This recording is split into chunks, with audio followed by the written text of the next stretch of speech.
¿Cómo están amigos de El Ciudadano y Hechos Ecuador? Soy Patricio Meribel, periodista desde Santiago de Chile.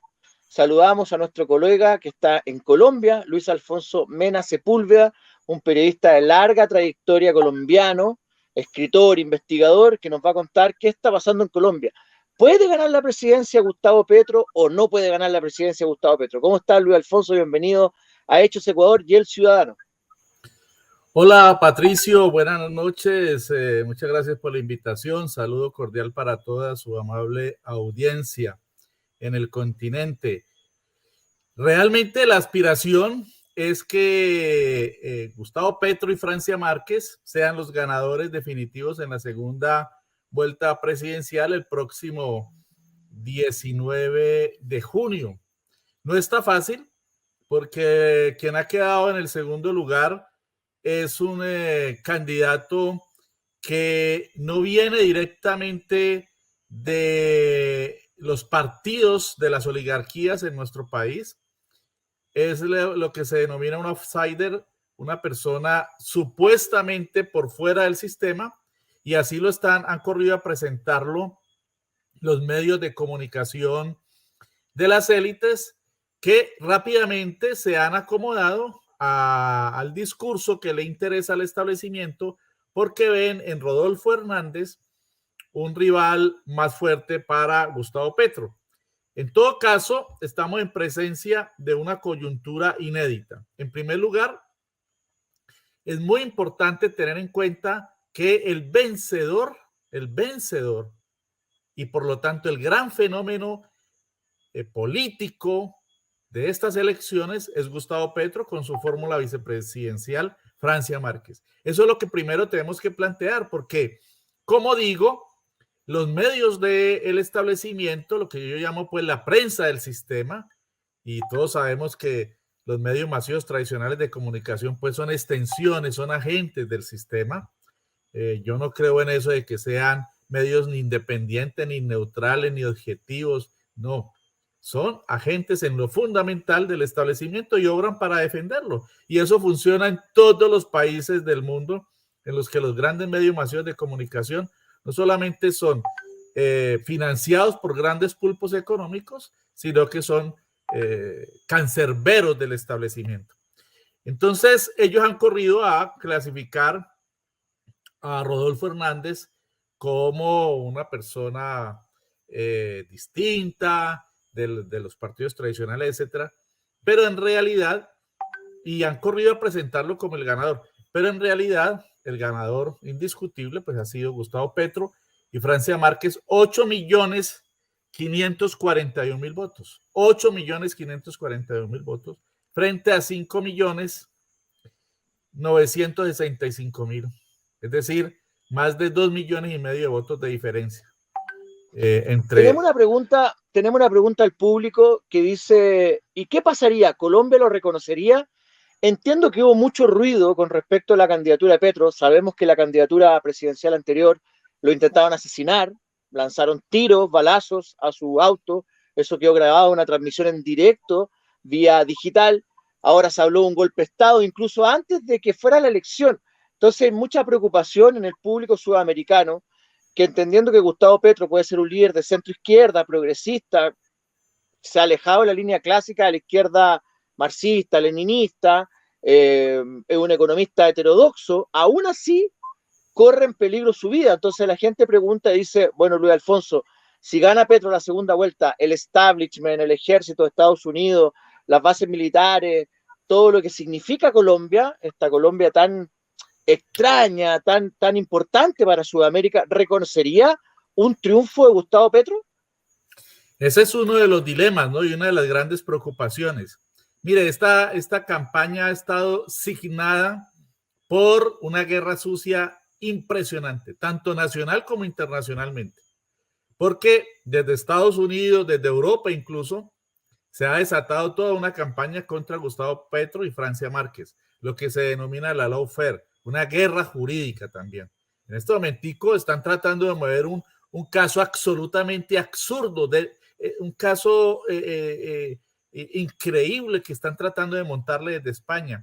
Y Caracol, una de las cadenas de televisión más importantes acá, fabricó una noticia, la fabricó para tratar de involucrar con financiación internacional a Gustavo Petro. De modo que la ofensiva que ha sufrido Gustavo Petro ha sido a todo nivel. Y la gran preocupación que existe precisamente es cuál va a ser la reacción de estas oligarquías que a lo largo de más de 200 años pues han manipulado y han desgobernado a su antojo. Y va a llegar un gobierno que, si bien no es ni socialista ni comunista, ni se define como marxista, pero es un gobierno de avanzada, un gobierno progresista, un gobierno apoyado por la inmensa mayoría de la izquierda colombiana.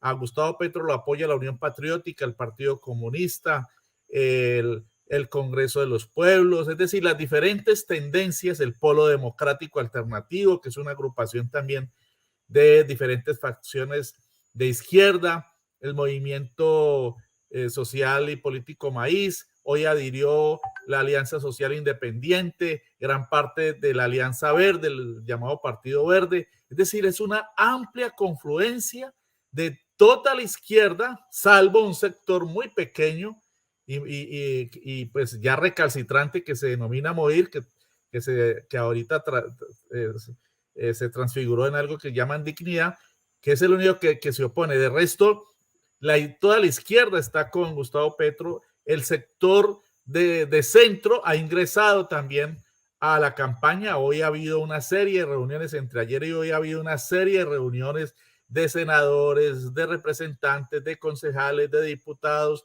de líderes regionales, adhiriendo masivamente a la campaña de Gustavo Petro, de tal manera que esta campaña se ha fortalecido. Pero la gran preocupación, como lo planteas, es cuál va a ser la reacción de las élites en el poder, sobre todo porque se acaba un régimen de oscuridad, un régimen que yo denomino un régimen del terror, que es el régimen de 20 años instaurado por Álvaro Uribe Vélez, cuyo continuador es el señor Iván Duque. Luis Alfonso, mira, vamos a tener tiempo para hablar de eso, pero quiero mostrar para que la gente pueda verlo, lo que pasó el 2 de marzo en la campaña pasada presidencial, cuando atentaron contra la vida de Gustavo Petro, para que puedan ver lo que sucedió, que esto quedó plasmado en un video en directo. Lo voy a mostrar, le voy a pedir a la producción que lo muestre, porque una situación, o sea, que no se había dado hace muchos años. Ustedes han tenido el asesinato de candidatos presidenciales que tenían la posibilidad de ganar, por eso que es tan preocupante la situación, pero es bastante impactante esta escena en donde Gustavo Petro va en su carro y recibe un impacto de bala que queda plasmado en su vidrio, que al parecer era blindado, y si no era blindado, bueno, la situación ya se ponía, lo mataban. O sea, no creo que no estoy exagerando cuando lo cuento, que lo podrían haber matado perfectamente, ¿no? Eso fue en Cúcuta en el año 2018. El 2 de marzo, ¿no? En las elecciones de 2018, las elecciones anteriores, en las que Mira, competía con Iván Duque. Acá está, el 2 de marzo aproximadamente a las 5:15 p.m.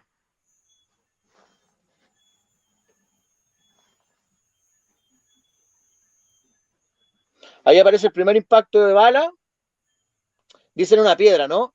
Y acá están los dos impactos de bala en su vidrio al lado va Petro. Iban transmitiendo en directo. Tiene dos impactos de bala, esos no son piedras. Y ahí va Gustavo Petro en su carro blindado y le balearon el carro. Exactamente. Eso la policía estaba a cargo de la seguridad del precandidato, sin embargo lo llevaron hasta el punto más inseguro. O sea, ¿el Estado intentó atentar en contra de la vida de Gustavo Petro?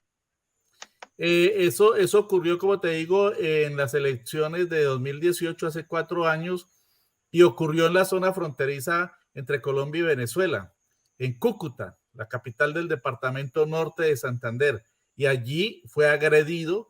La policía se apresuró a decir que había sido, que le han lanzado piedras. Absurdo, ¿no? Una piedra, por muy pesada que sea, no origina ese daño, ¿no? El astillar de esos vidrios no lo origina una piedra. Esos fueron balazos que él recibió. Si no hubiera sido por el alto blindaje del carro en el que se desplazaba, lo habrían asesinado. Y en esta campaña electoral, Patricio, perdóname, en esta campaña electoral, Petro también fue objeto de amenazas, de múltiples amenazas. Mira, hace 3 semanas tuvo que interrumpir el desplazamiento a una zona geográfica que acá denominamos el eje cafetero, porque es de alta producción de cafetales. Iba a Pereira y amenazas y contra su vida, y el haber sido detectado un plan para asesinarlo en la ciudad de Pereira, una manifestación que iba a presidir allí, obligó a que él no pudiera ir a esa concentración. Y además de eso, Francia Márquez, la candidata vicepresidencial, que es una mujer afro, que es una mujer que viene desde procedencia muy humilde, fue trabajadora del hogar, empleada del servicio, como llaman algunas personas a las trabajadoras del hogar, una mujer que se hizo líder a punta de esfuerzo, de grandes luchas, representante de sus comunidades en el departamento del Cauca, defensora del medio ambiente, es premio Nobel del medio ambiente en el 2018. Contra ella también ha habido graves amenazas contra su vida, de modo que este es un país absolutamente un país en el que se persigue a la oposición de una manera inmisericordia. Más de 1.000 líderes asesinados a lo largo de los últimos 4 años. Este es un país en el que se han presentado decenas y decenas de masacres, en el que no se respetan los derechos humanos, y en el que lo más reciente se presentaron 80 asesinatos, si no más, de muchachos que reclamaban en lo que acá denominamos el levantamiento popular, el levantamiento social, que se inició el 28 de abril del año inmediatamente anterior y se prolongó a lo largo de casi 3 meses. Y ese levantamiento social, popular, parecido al levantamiento popular que ustedes tuvieron en el año 2019, buscaba exigir que el gobierno reconociera derechos elementales en materia de salud, en materia de educación, principalmente para los jóvenes, y la derogatoria de una reforma tributaria que era absolutamente lesiva para la economía de las familias. Pues eso fue respondido a sangre y fuego por el régimen de Iván Duque, y como digo, esa represión durante 3 meses ocasionó más de 80 jóvenes asesinados. En esta ciudad donde yo estoy, en Cali, solo en Cali fueron asesinadas 48 personas, 18 más en municipios del departamento del Valle, del cual es capital Cali, y como te digo, 80 en todo el país. Y además de eso, miles de heridos, torturados, muchos desaparecidos, y hay centenares de detenidos. Siguen deteniendo muchos jóvenes en lo que yo denomino una venganza del régimen contra quienes participaron en la protesta. La inmensa mayoría de esos casos siguen en la impunidad. Acá se presentaron violaciones de derechos humanos terribles, espantosos, frente a los cuales, por ejemplo, la alta comisionada de paz, compatriota de ustedes, la señora Bachelet, no hizo mayor cosa, salvo algunos. Nunca hace nada, no te preocupes. No hizo nada. Nunca hace nada, no te preocupes, sino ella hace lo que le dicen los norteamericanos. Sí, solamente Petro recurre a la figura, para otros países. Petro recurre a la figura de Francia Márquez para frenar a Rodolfo Hernández, dice el país. El país lanzó un titular bastante mal educado en contra de Francia Márquez, que quiero que lo revisemos después. Dice: el líder de izquierdas trata de revertir la tendencia al alza del exalcalde de Bucaramanga con el fenómeno más rompedor de la política colombiana. ¿Por qué hay tanto interés en Francia Márquez? Tú ya lo dijiste, lo mencionaste, pero al parecer ella tiene un contacto muy especial con el pueblo, y Francia se levanta como esta imagen del recambio popular, de la construcción de un gobierno popular, en donde ella tiene mucha sintonía fina con el pueblo, con la gente de a pie, con las personas que están sufriendo esta Colombia neoliberal, Colombia secuestrada por el narco, por el capitalismo, por las bases aéreas norteamericanas, por los crímenes, por las violaciones de los derechos humanos. ¿Por qué Francia Márquez es tan importante en la campaña de Gustavo Petro, nuestro querido colega Luis Alfonso? Mira, el fenómeno de Francia empezó a emerger en el año 2018. Yo tuve oportunidad de entrevistarla en el municipio de Jamundí, que es un municipio anexo a la ciudad de Cali, al que ella llegó para reunirse con la comunidad. Es un municipio de una amplia población afrodescendiente como ella, y muy cercano al departamento del Cauca, de Jamundí al departamento del Cauca, que es un municipio, es un departamento azotado por todas las formas de violencia, narcotráfico, paramilitarismo, disidencias de las guerrillas y Estado. Ella es originaria de ese departamento, está muy cercano a Jamundí y a Cali. Y desde ese momento yo pude palpar el nivel de compromiso social y la identidad que ella tenía con las ideas de Gustavo Petro. 4 años después participaría en la consulta interna para escoger el candidato de la izquierda y el progresismo y la centroizquierda a las elecciones presidenciales en lo que Petro denominó y fundó como el pacto histórico, es decir, una gran coalición por un cambio histórico en nuestro país. Él lo ha denominado el pacto histórico. Es decir, no lo circunscribe a solamente la gente de izquierda, sino que ha aspirado a que llegue mucha gente para que sea un movimiento muy amplio, como lo requiere el país para poder que haya transformación y haya paz. Y Francia Márquez participó en esa jornada. Pues les cuento, Patricio, que ella, aunque ocupó el segundo lugar, porque el primero pues obviamente fue Gustavo Petro, quien ganó con más de 4 millones y medio de votos la consulta interna del pacto histórico. Ella alcanzó más de 800,000 votos. Es más, le ganó, sacó más votos que la consulta del centro, lo que se llama aquí el Centro Esperanza, que es lo que aquí denominamos los tibios, muchos de los cuales ya hirieron hoy a Petro, porque su candidato Sergio Fajardo, pues a duras penas sacó 884,000 votos en estas elecciones. Y en las elecciones de la consulta interna de la coalición del centro sacó algo más de 700,000 votos, es decir, menos que lo que sacó la segunda en el pacto histórico, que fue Francia Márquez. De tal manera que desde allí, desde el 13 de marzo, cuando hubo las consultas internas, una especie de primarias que se hacen acá, pues Francia Márquez emergió como una fuerza política muy importante. Y Petro pues la seleccionó con el pacto histórico como su candidata vicepresidencial. Y ella ha impactado mucho en la juventud por su discurso, por su narrativa, por sus planteamientos, incluso por su innovación y por su recuperación de la memoria lingüística y de la memoria histórica, de la idiosincrasia de las comunidades negras, de las comunidades raizales, de las comunidades pobres del departamento del Cauca y de toda la zona del Pacífico. Nosotros estamos sobre la zona del Pacífico. Cali está a 2 horas del Océano Pacífico, llegando a Buenaventura. Y Francia fue muy importante en todo este trabajo de llegar a las juventudes, de llegar a las comunidades afro. Y para esta segunda parte de la campaña será igualmente importante. Creo que ella ha sido vital, no de ahora, como dice el periódico El País, ¿no? De siempre. En una actitud manipuladora, no. Petro no se está pegando de ella. Eso es un maltrato editorial que hace este medio de las élites monárquicas españolas. No.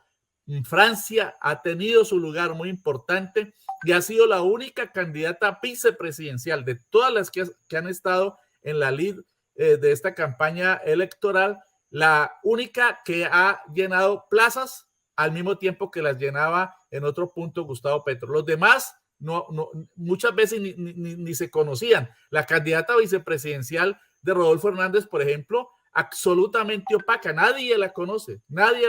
Ahorita la están tratando de visibilizar y de ponerla como una académica para contraponérsela a Francia Márquez, porque saben que como Rodolfo Hernández es un anciano, ¿no?, que se acerca a los 80 años, pues tendrá dificultades para gobernar como Biden y como Trump y como Bolsonaro y como todos estos ancianos en el poder. De modo que la están tratando de visibilizar apenas ahora. No, Francia Márquez siempre ha estado en el primer lugar y ha reunido multitudes de estudiantes, tiene un gran ascendiente entre las mujeres, no solamente entre las comunidades negras, sino entre las mujeres, y en las alianzas que se han materializado en los últimos 3 días, ha sido muy importante ella. Por ejemplo, la llegada hoy de lideresas negras del nuevo liberalismo, movimiento político acá, la llegada hoy a la alianza con el pacto histórico para dar un mayor empuje a la campaña. De modo que... Mira esta foto que nos dice muchas cosas, ¿no? Lo primero que nos dice esta foto es que hay más mujeres que hombres. Eso muestra un cambio en una política machista sudamericana, en donde los hombres siempre han sido más que las mujeres. Segundo, los afrodescendientes son más que los blancos, que es Gustavo Petro, que él es el mestizo, mestizo europeo. Mestizo europeo, por eso te digo, rodeado de la cultura afrodescendiente que es muy fuerte en Colombia. Entonces, esto significa un cambio para, no solamente porque puede ser negro y ser de derecha como Obama y terminar siendo un tipo que termine traicionando sus raíces. Exacto, no garantiza nada. Pero en un país que ha sido controlado por las élites de derechas blancas, descendientes españolas, en donde no ha habido espacio para los afrodescendientes, para los pobres, para las mujeres, la candidatura de Francia a la vicepresidencia aparece como una luz de esperanza y multicolor. Esta foto es muy vívida, es muy representativa de lo que está pasando en la campaña presidencial, ¿no?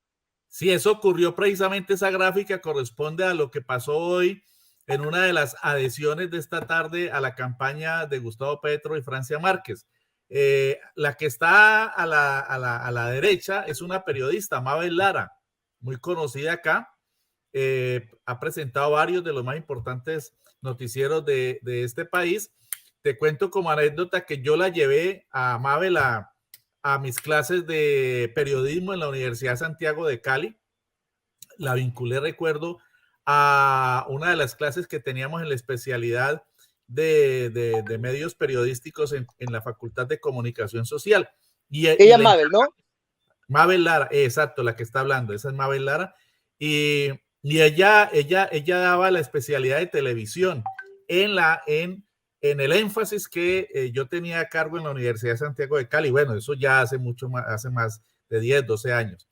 Y Mabel adhirió al lado de otras lideresas de las comunidades afrodescendientes en nuestro país. Y esos acercamientos se produjeron especialmente por la actividad y la influencia de Francia Márquez Mina. De modo que estamos en presencia de un movimiento pluriétnico, ¿no?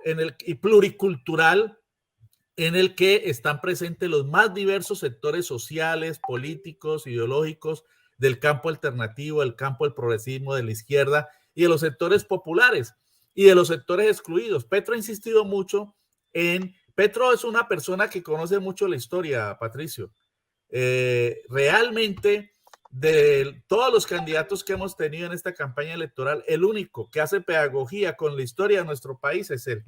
Él, por ejemplo, es el único que reconoce, que conoce la historia del general José María Melo, que fue un combatiente al lado de Simón Bolívar en las guerras de independencia del siglo XIX y que fue o lideró el único atisbo de poder popular en 1854 en representación de los artesanos, que fue la simiente de la clase obrera en nuestro país.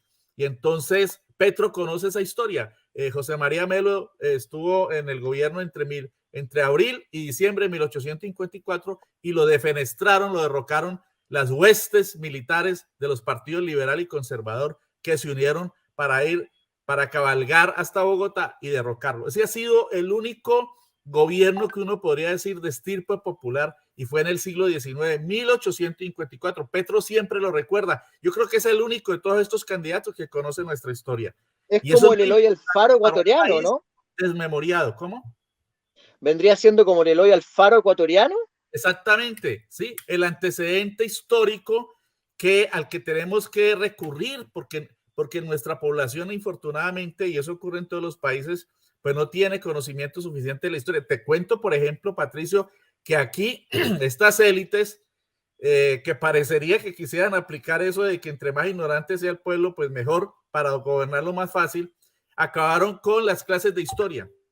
No hay clases de historia, las metieron en algo que se llama ciencias sociales, en donde tienen que dar geografía, en donde tienen que dar educación cívica, democracia, constitución política e historia si queda tiempo.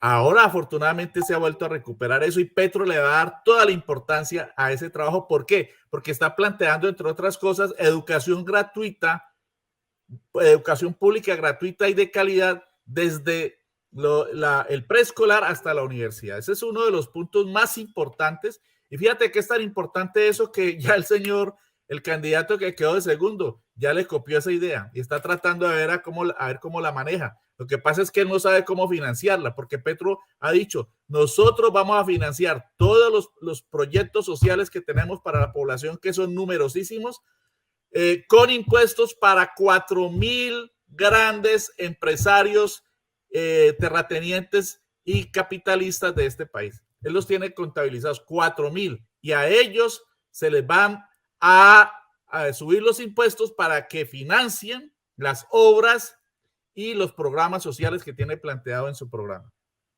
Te quiero mostrar una foto y que me digas qué te parece, que es un tema que en Chile y en Ecuador también fue bastante fuerte lo que hicieron allá, en Colombia, en la frontera con Venezuela, pero quiero que tú me digas qué significa esta fotografía y qué es lo que a ti te da a conocer, porque nosotros le damos un significado, pero queremos saber cuál es la que le das tú con respecto a este famoso grupo de Lima que existió en algún momento. ¿Qué te parece esta fotografía? Sí, eso hace parte, esto fue en el puente en el puente que conecta a Cúcuta con Venezuela, ¿no? Así es. Ahí está Sebastián Piñera y está Iván Duque, el presidente de tu país. En febrero del año 2019.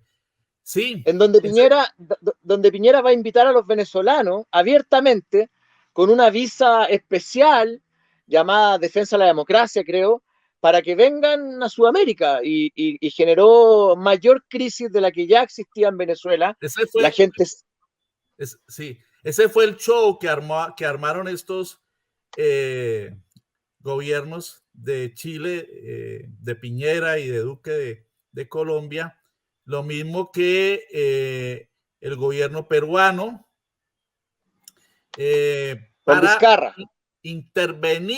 para intervenir abiertamente en la política interna de Venezuela.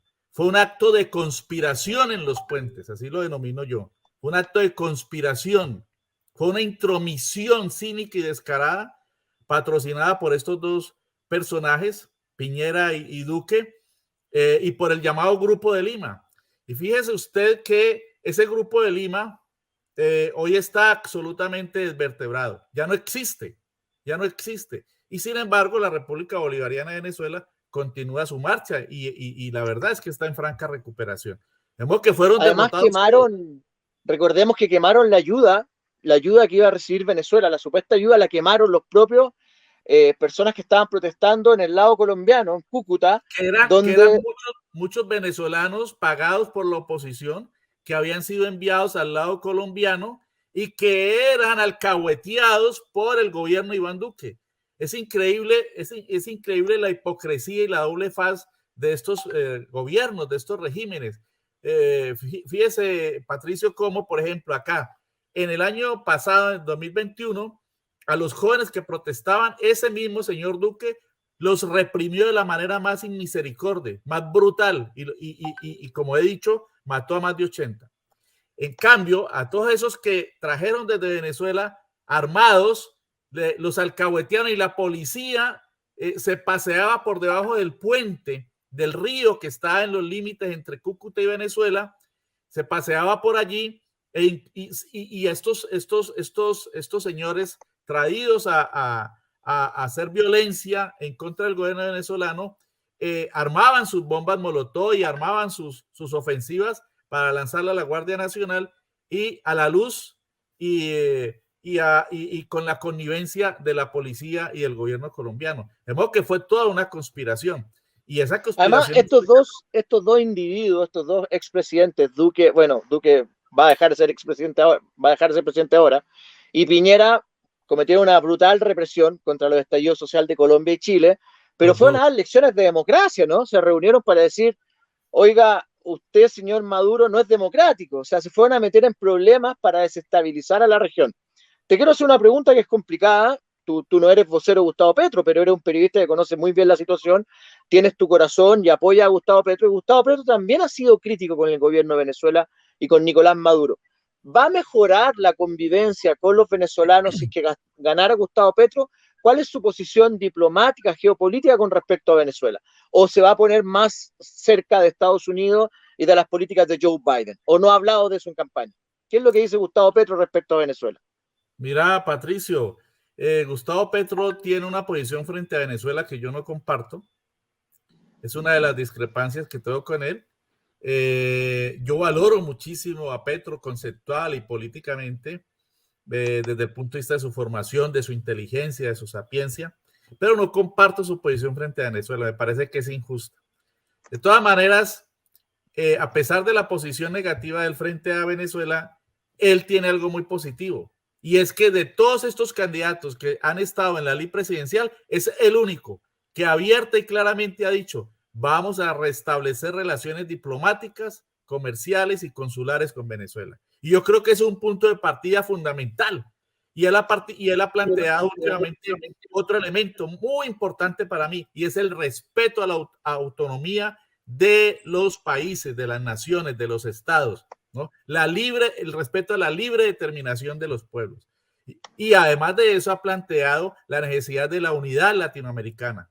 Ya lo vimos en la visita a la posesión de Boric, ha recibido el respaldo de Luis Ignacio Lula da Silva, ha recibido el respaldo de todos los líderes progresistas del mundo, de grandes intelectuales, de modo que yo creo que va a restablecerse la relación inmediatamente Petro hacienda al gobierno con Venezuela, y se va a empezar a solucionar esa crisis tan bárbara que ha generado el gobierno de Iván Duque al cerrar la frontera y al clausurar cualquier forma de relacionamiento con Venezuela, lo cual ha afectado a 14 millones de ciudadanos que están a lo largo de toda esa frontera de 1.900 kilómetros de distancia que hay entre Colombia y Venezuela. De tal manera que es una política que yo considero nefasta, absolutamente dañina, incluso criminal contra los pueblos,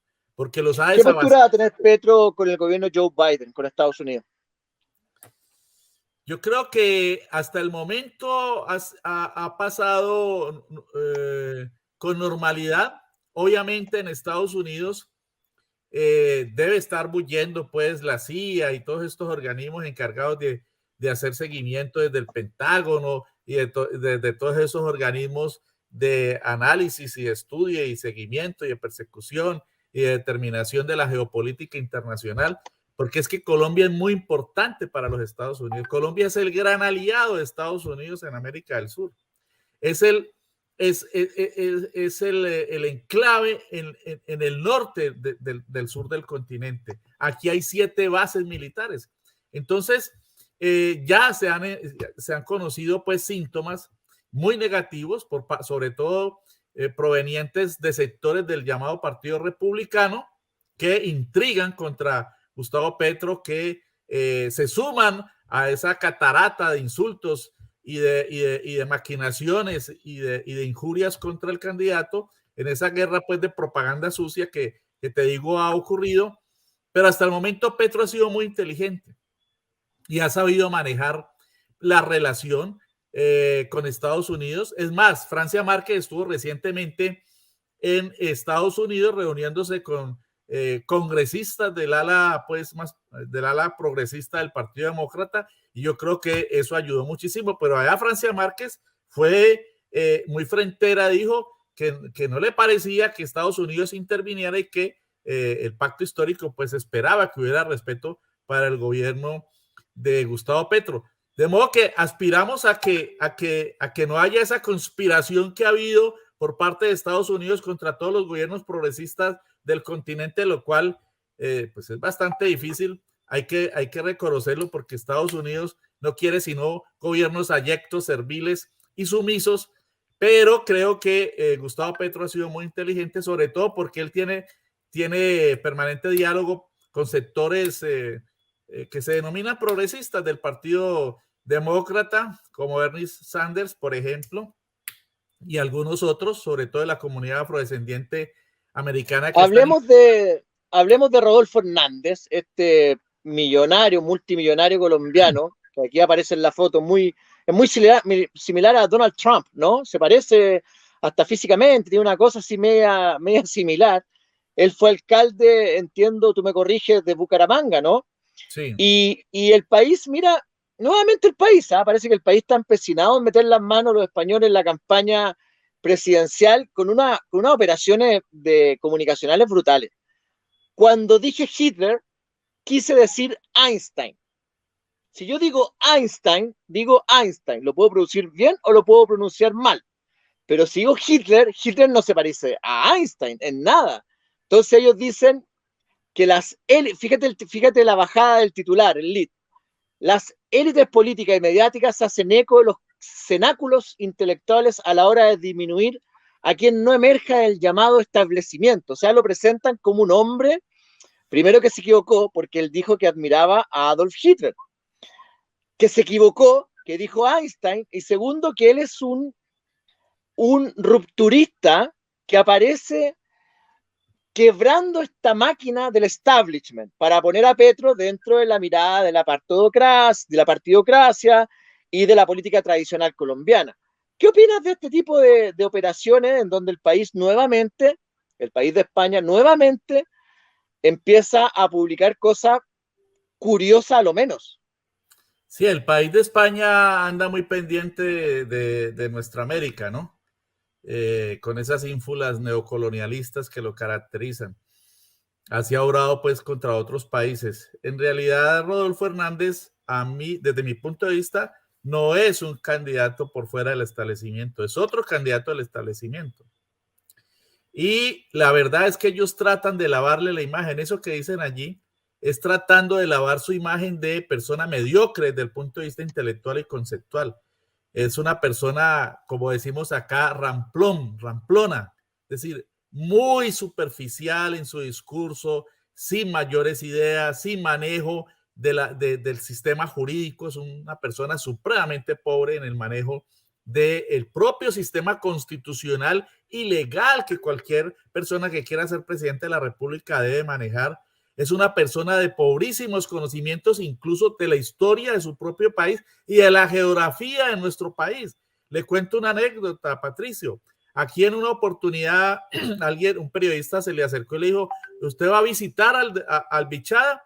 Y este señor dijo, ¿el Bichada? ¿Y eso qué es? Imagínense, uno de los 32 departamentos de este país, el Bichada, y no sabía, no sabía. Que existía, no sabía que existía ese departamento. ¿Ah? ¿Cómo le parece? Y lo más Brutal. lamentable es que allá ganó en las pasadas elecciones.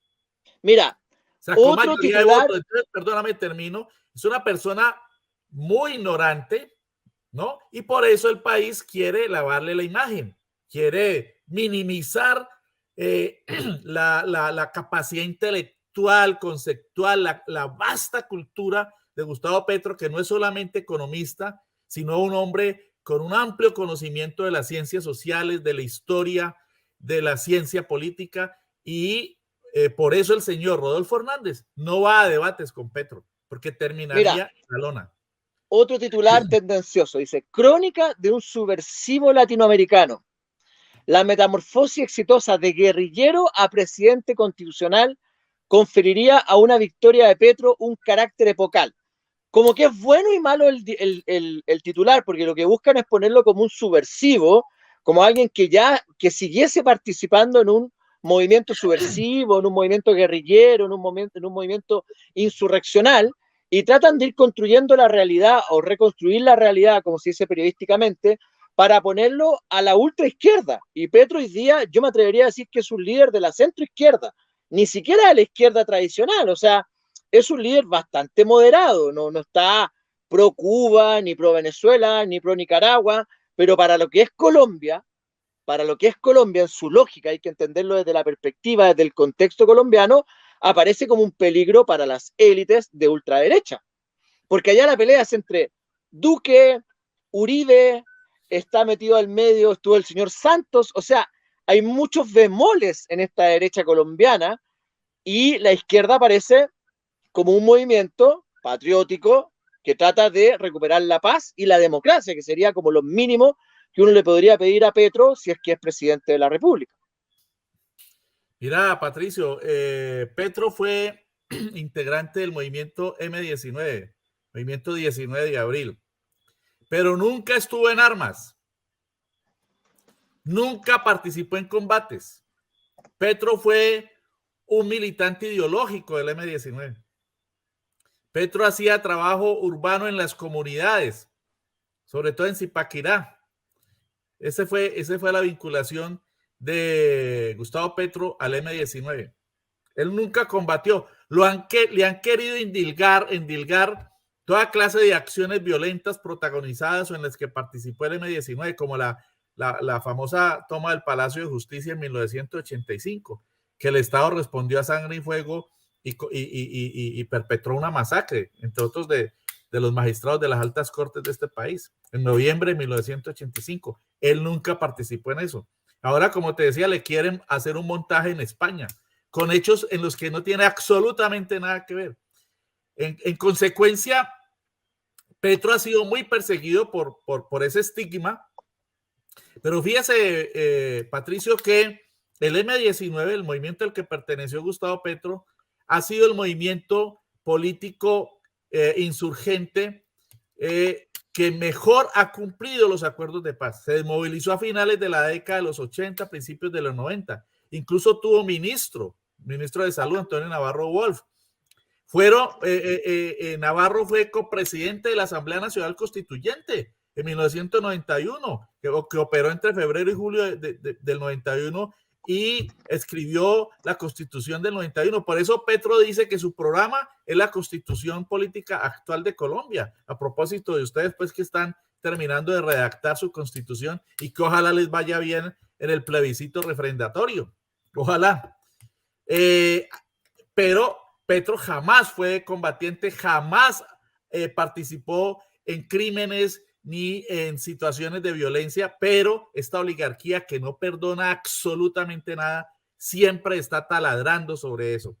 Es muy importante tener en cuenta que el M-19 surgió en 1974 como un movimiento producto de un fraude electoral. Mire la historia, Patricio. En 1970 era presidente un liberal llamado Carlos Lleras Restrepo.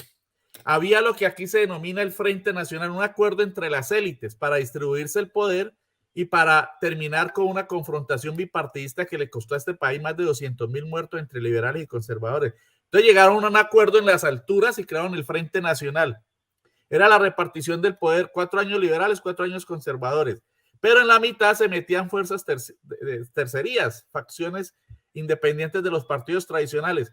Pues en 1970 se presentó un señor llamado Gustavo Rojas Pinilla que dirigía la Alianza Nacional Popular. Y ese señor, otro outsider, ganó las elecciones, pero se las robaron por maniobras del gobierno de Carlos Lleras Restrepo para poder cumplir el pacto de élites, de distribuirse el poder.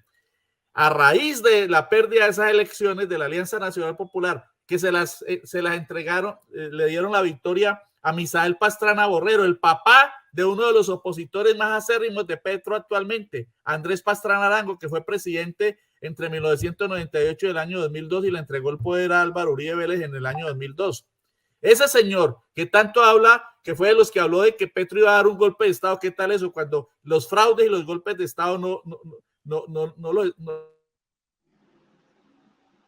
los protagoniza la oposición, los fraudes no los protagoniza la oposición. Pues este señor, Andrés Pastrana, hijo de Misael Pastrana, que fue presidente, producto de un fraude que está documentado históricamente, es el que estaba hablando de que iba a haber fraude por parte de la oposición. ¿Cómo le parece hasta dónde han llegado? Por el delirio que en Colombia, te voy a decir una cosa que no quiero ser ofensivo, pero en Colombia si me dicen que un burro va volando, yo me asomo en la ventana para ver dónde va, porque ustedes han pasado los límites de la violencia y son una cosa increíble lo que ha pasado en vuestro país, que es un país maravilloso. Yo no conozco un colombiano que no sea educado, no sea respetuoso, no sea inteligente, no sea preparado. Hasta los más humildes son gente muy cordial. Entonces yo no sé qué ha pasado con ese país que prácticamente lo destruyeron. Desde el narcotráfico, la guerra sucia, los falsos positivos, la intervención norteamericana, los casos de pedofilia de los Marines. O sea, es brutal lo que ha pasado en vuestro país y supera, me atrevería a decir, toda nuestra realidad macondiana de América Latina. Mira, tengo en la pantalla uno de tus artículos que se llama Historia Trágica y Guerra Sucia en Colombia, que me gustaría que nos hablaras de cómo fue la represión. Acá esta imagen es muy simbólica porque vienen, en Perú se llaman los ronderos, ¿no? Que son los campesinos organizados que están luchando por su justicia, por su libertad y también por su seguridad, ¿no? Se me vino a la imagen eso, ¿no? La gente de los ronderos. Entiendo que estas personas son de un movimiento campesino, ¿no? Sí, son lo que se denomina acá la Guardia Indígena. Claro, que es similar a los ronderos peruanos. Es la Guardia Indígena colombiana que está en este proceso del estallido social en Colombia. Pero este nota tuya, crónica tuya, dice historia trágica y guerra sucia en Colombia. ¿A qué te referías con este titular y este artículo, Luis Alfonso? Porque aquí hablas de asesinatos, hablas de represión, hablas de los jóvenes que fueron brutalmente reprimidos por el gobierno de Duque, nos cuentan muchas cosas de los desmovilizados, de los asesinados, de las personas que eran de la FARC, los jóvenes que eran combatientes de la FARC se desmovilizaron y fueron asesinados, hay que decirlo, o sea, ellos dejaron las armas y han sido asesinados. No tengo la cifra exacta en este momento, pero si tú me ayudas, sería espectacular. Son más de 200 los desmovilizados, los firmantes del acuerdo de paz asesinados. Y eso ha sido una constante histórica. Entonces, yo he escrito decenas de artículos en el análisis y la cobertura de la violencia y de la violación de los derechos humanos cometido por el gobierno de Iván Duque y por gobiernos anteriores contra la población. Y en la coyuntura que vivimos el año inmediatamente anterior, estuve durante todo el primer semestre y parte del segundo semestre documentando, Patricio, eso así lo denomino yo, documentando toda la represión, toda la violación de derechos humanos, los crímenes. En este momento estoy terminando un libro testimonial porque yo he entrevistado alrededor de 100 personas, de sobrevivientes y de familiares de jóvenes asesinados en la represión y de sobrevivientes de esa represión. Y entonces, a lo largo de una serie de artículos, que son más de 50, yo he estado haciendo un seguimiento a toda esa violación de los derechos humanos, porque en la etapa de las protestas sociales vividas en mi ciudad, que fue epicentro de la lucha y de la resistencia, en Cali llegó a haber un momento en el que había 15, 16 puntos de resistencia a lo largo de toda la ciudad, en el oriente, en el sur, en el occidente, en el mismo centro de la ciudad, y en todos esos puntos se desplegaban multitudes, cantidades de muchachos protestando y resistiendo a la represión, y la represión disparando contra los muchachos. Y los familiares de las víctimas y muchas de las víctimas, yo los entrevisté, hice una serie de reportajes para Telesur, que te los compartí, son 4 reportajes cada uno de media hora, pero paralelamente yo escribí en mi blog Periodismo Libre una serie de reportajes, afortunadamente, y medios de comunicación alternativos que los divulgan también. Y en esos artículos yo iba revelando y anunciando, documentando cómo ocurrían esos asesinatos, cómo ocurría la represión. Te cuento que aquí hubo un caso terrible, que es de los que más me ha impactado, y es un crimen de lesa humanidad de un joven al que la policía, con una granada aturdidora, que se llama aquí, disparada a 5 metros de un joven manifestante en el municipio industrial de Yumbo, muy cerca de acá, le cercenó los genitales. De tal manera que es un drama espantoso que no ha conmovido a la gente. Eso no ha trascendido, a pesar de que yo hice la denuncia. Hubo alguna solidaridad, hubo alguna ayuda, pero si fuera en otro país, y ya sabes cuál sería, pues entonces imagínate todo el escándalo que hubieran hecho. Pero como fue en Colombia, cuyo régimen está protegido por la señora Bachelet y por la señora que ustedes tienen ahora, creo que es de ministra de Relaciones Exteriores, que estuvo aquí presidiendo una comisión, y esa comisión no quedó nada, escucharon a la gente, le hicieron hablar, pero esa comisión interamericana de derechos humanos, hasta ahora no vemos resultados. El gobierno se pasó por las bajas ese informe de la señora, que creo que es la canciller de ustedes. Urrejola. Urrejola. Eso, estuvo presidiendo aquí la comisión. De modo que Colombia ha sido víctima de una violación masiva de derechos humanos, que se expresa en múltiples formas. Asesinato de líderes sociales, es decir, de líderes que están en las comunidades, de líderes de las comunidades afro, de líderes campesinos, de líderes sociales, políticos en regiones de lo que llamamos la Colombia profunda, en las montañas, en las cordilleras, en los valles, en pueblos. De igual manera, de personas de comunidades indígenas, de defensores de derechos humanos, de desmovilizados y firmantes del acuerdo de paz. Aquí las masacres, positivos. Aquí las masacres se cuentan por decenas, ¿no? Eso ya lo normalizó la gente. Fíjate a qué punto hemos llegado. Y además de eso, los llamados falsos positivos, que gracias a la Jurisdicción Especial de Paz, creada en el acuerdo de paz entre el Estado y las FARC en el año 2016, se pudo documentar cómo en el gobierno, en el régimen que yo denomino de Álvaro Uribe, entre 2002 y 2010, se cometieron 6.402 muertes, asesinatos, 6.402 falsos positivos, 6.402 crímenes de Estado. ¿Qué eran los falsos positivos? Que es como eufemísticamente se le denomina a esa acción, a esa política del gobierno de Uribe. Ubicaban obreros o gente desempleada o personas en dificultades, desarraigadas, etcétera, las llevaban a algún punto con engaños. El ejército, los paramilitares los asesinaban y los disfrazaban de guerrilleros. Les ponían un arma en las manos y después los presentaban como un gran logro de la lucha contra la guerrilla. Así convencieron a una gran cantidad de la población, que es la que sigue votando, la que votó contra la paz en el año 2016. Recuerde, Patricio, que aquí el plebiscito por la paz se perdió. Gustavo Petro, al hacer el análisis de las elecciones, decía: el señor Rodolfo Hernández volvió a ganar en los mismos territorios en donde ganó el no por la paz. Fíjese lo sintomático. Es decir, se mantiene esa influencia del sector más conservador, más reaccionario y más enemigo de los cambios y de la paz en este país. Mira, acá tenemos una imagen que da cuenta de este tema de los falsos positivos, que es muy brutal. Dice 6.402 falsos positivos, asesinatos de civiles entre el 2000 y el 2010 bajo el mando de, y aquí están todos los personajes que estuvieron, que participaron, los militares, Fabricio Cabrera, Gonzalo Peña, Mario Montoña Uribe, Juan Carlos Barrera, Nicasio de Jesús Martínez, o sea, están los nombres: Juan Pablo Rodríguez, Diego Tamayo, Marcos Pinto, Adolfo León Hernández, José Joaquín Cortés. O sea, hay información de esto. ¿Qué hizo la justicia de tu país para... ¿Cuántas de estas personas están presas? ¿Cuál es la situación? ¿Qué pasó con Álvaro Uribe a partir de los falsos positivos? Completa impunidad para Álvaro Uribe. O sea, este es un crimen de lesa humanidad.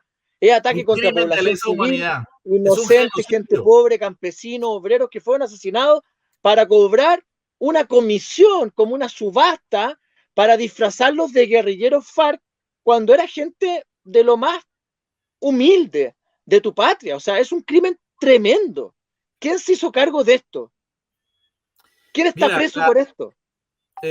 Son muy pocos los altos mandos que están procesados, y gracias a lo que te decía ahora, la Justicia Especial de Paz, la JEP, se llama JEP, la JEP, Justicia Especial para la Paz, crear el acuerdo de paz entre el Estado y la insurgencia en el año 2016, después del proceso de paz con las FARC, se ha establecido esto. Esta cifra no se conocía antes. Se pudo establecer por los magistrados creados dentro de la JEP. El uribismo odia a la JEP. Todos los días vitupera contra ella. Y si por Uribe y si por Duque hubiera sido posible, había acabado con la JEP. Duque lo que hizo fue volver trizas el acuerdo de paz. No implementó ninguno de los puntos del acuerdo de paz. Por eso una de las... No, pero si yo estoy seguro que detrás del asesinato, no tengo pruebas por ahora, pero tampoco tengo dudas, que detrás de los asesinatos de los desmovilizados está el gobierno Duque. Está Duque. Él dice que hubo un enfrentamiento entre ellos, entre comunistas, entre guerrillas, pero ya habrá sido uno o dos, pero quizás, ¿no? Para darle algo de mérito a sus palabras, si es que tiene algo de mérito.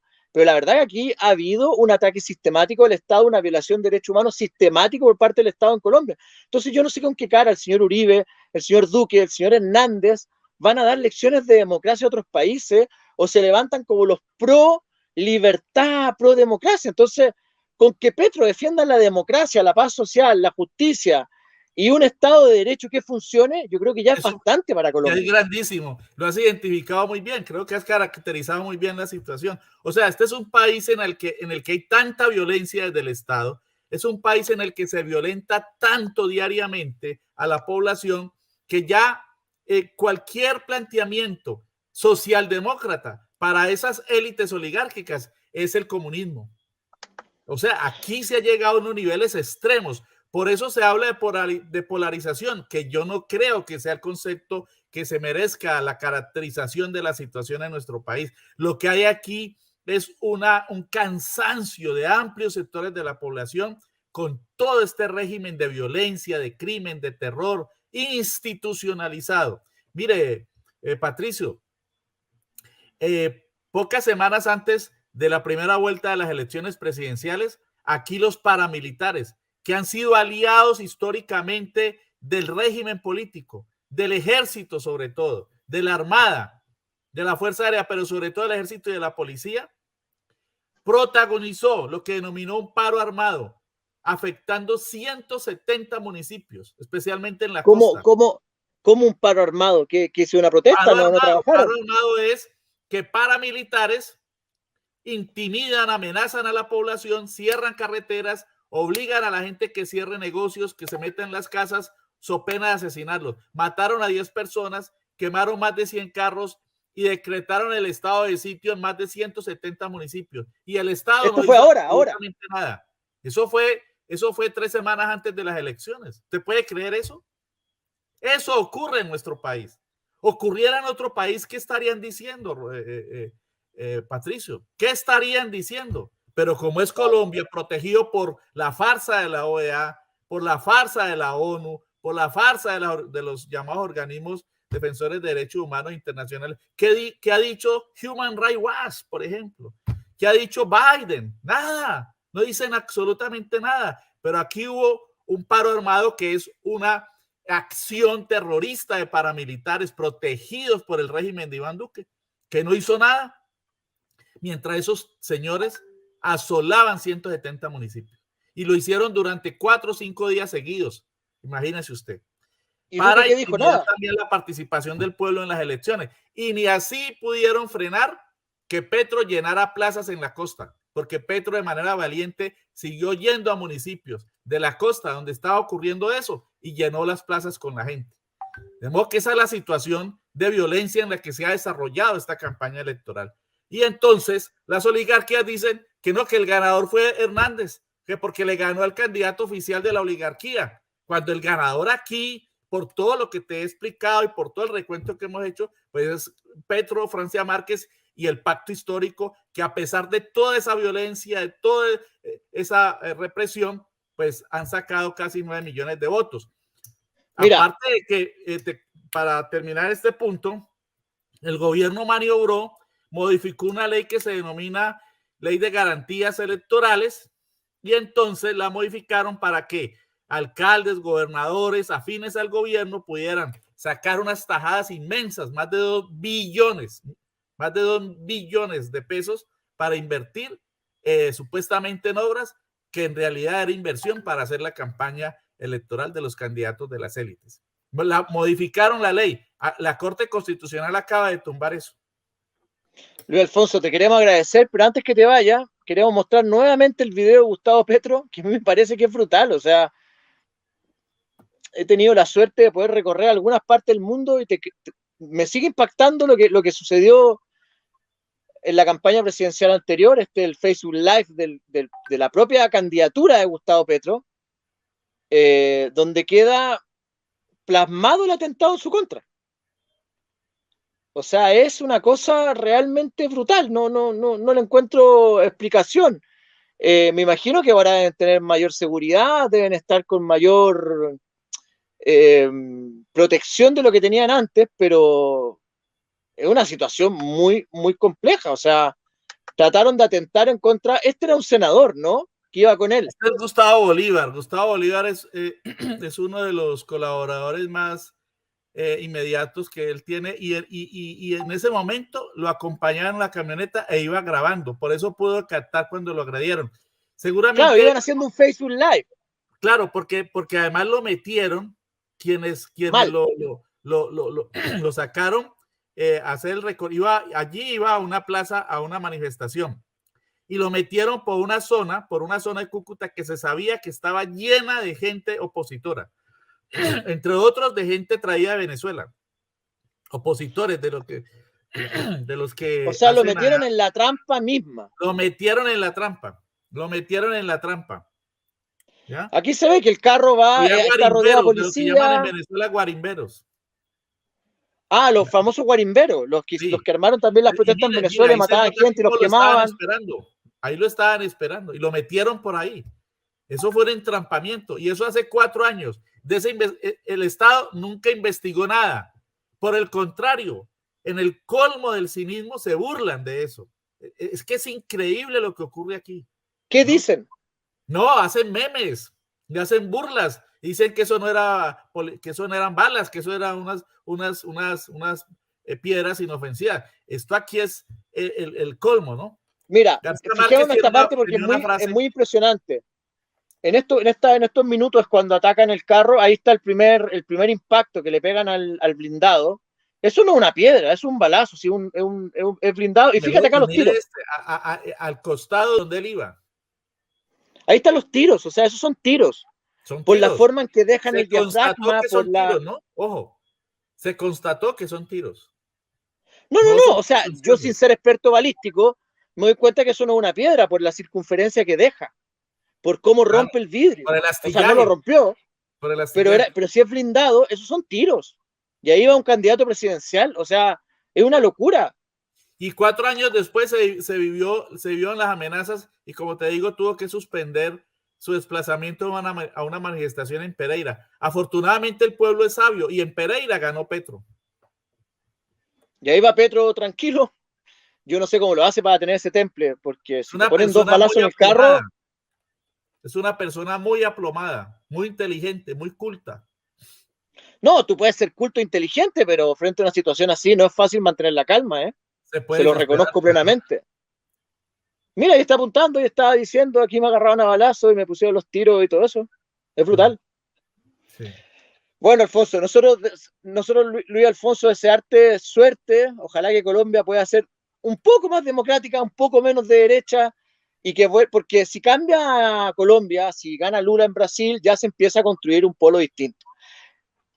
Claro, el miedo que hay es que a veces ganan los presidentes de izquierda y terminan besando de los pies a los presidentes norteamericanos y vuelven a las políticas de Washington DC, pero incluso si fuese así, si Petro realizara una gran traición en contra de la izquierda colombiana, cabe la posibilidad. Lo hizo Lenín Moreno, otros presidentes han traicionado también, ¿no? Que han ganado con votos de izquierda, con que cumpla con ámbitos de democracia, de Estado de Derecho, de justicia social, y le dé una pacificación real a Colombia, ya es bastante.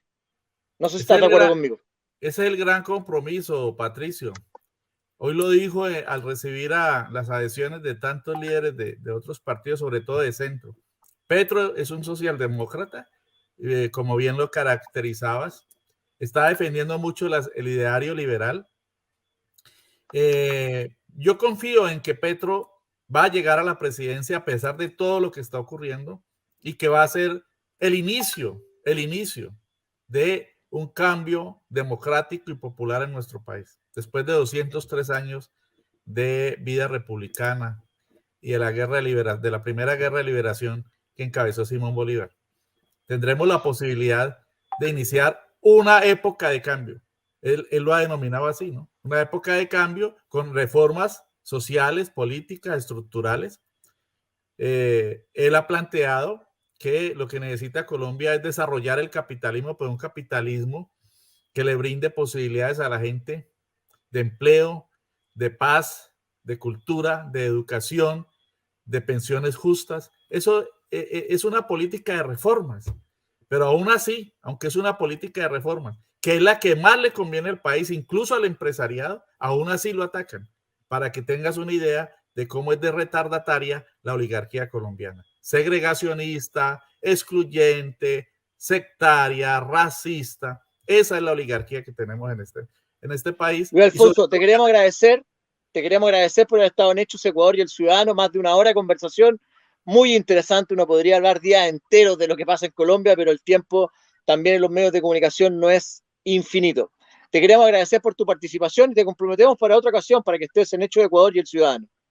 Muchas gracias. Con mucho gusto, Patricio. Admiro mucho el pueblo chileno. Desde mi juventud estudio los procesos políticos de Chile. Viví y sufrí como propio el golpe que dio el fascismo en 1973 contra el presidente Salvador Allende. Curiosamente, a principios de este año estuve haciendo un seguimiento de documentales, de historias, de textos, de entrevistas, de mucha gente comprometida con las luchas sociales y políticas en tu país. Y yo también les deseo mucha suerte porque aquí vivimos también con mucha solidaridad y con mucha expectativa lo que ocurrió también en el levantamiento popular que condujo a la constituyente que ustedes tienen en marcha. Nuestros pueblos americanos deben ser en sus luchas iguales para todos nosotros. Y siempre he estado pendiente y siempre he sido internacionalista y latinoamericanista en eso. Para mí las luchas de los pueblos chilenos, el pueblo peruano, el pueblo venezolano, brasileño, argentino, es la misma del pueblo colombiano, porque tenemos unas mismas raíces históricas y luchamos desde hace mucho tiempo contra el colonialismo, el neocolonialismo y estas oligarquías que nos heredaron después de la presencia del imperio aquí, del imperio español. Que muchas gracias. Luis Alfonso. Muchas gracias. Tenga una excelente noche. Saludos para toda su audiencia. Un abrazo para todo el pueblo colombiano. Cuídense mucho. Nos vemos. Esto es Hechos de Ecuador, el Ciudadano, Patricio Maribel para ustedes. Nos vemos pronto en un próximo reportaje, entrevista. Estaremos informándolo a ustedes. Nos vemos. Buenas noches.